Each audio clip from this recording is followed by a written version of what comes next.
पड़ल बाड़े देवरा राजा हमारा पटूट के, रोजो रोजो नाश्ता लावे हमारा ला बूट के। सुना तड़ना हमारा ला बूट के, पड़ल बाड़े देवरा राजा हमारा पटूट के, रोज रोजो नाश्ता लावे हमारा ला बूट के।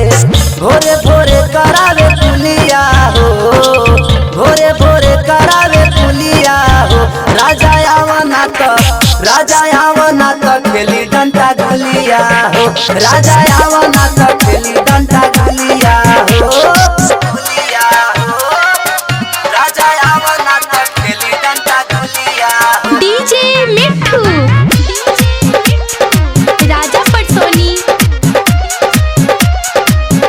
राजा आवना तो खेली डंटा गुलिया।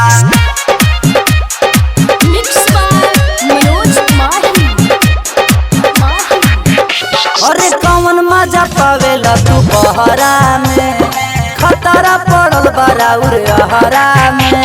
हे राजा जी समझता तनी जल्दी आई।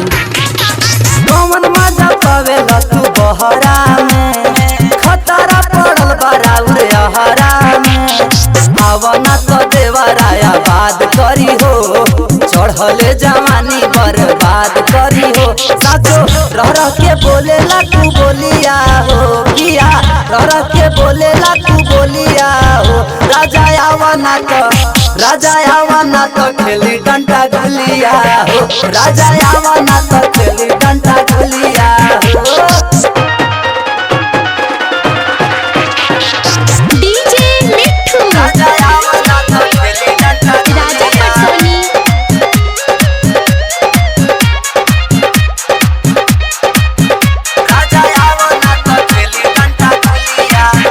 अरे संत पर कस के ही काम ह राजा, मन तू दीवाना पिया घर आई जा। तुम तबाह के लिए बड़े जल्दी आई ना।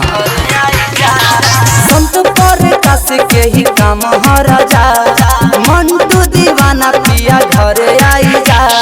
चाहे सिचुएशन क्रिएट करल हो, हमारा से मामला अपन सेट करल हो। साचो हमर बिगड़ले दिया हुलिया हो, किया हमर बिगड़ले दिया हुलिया हो।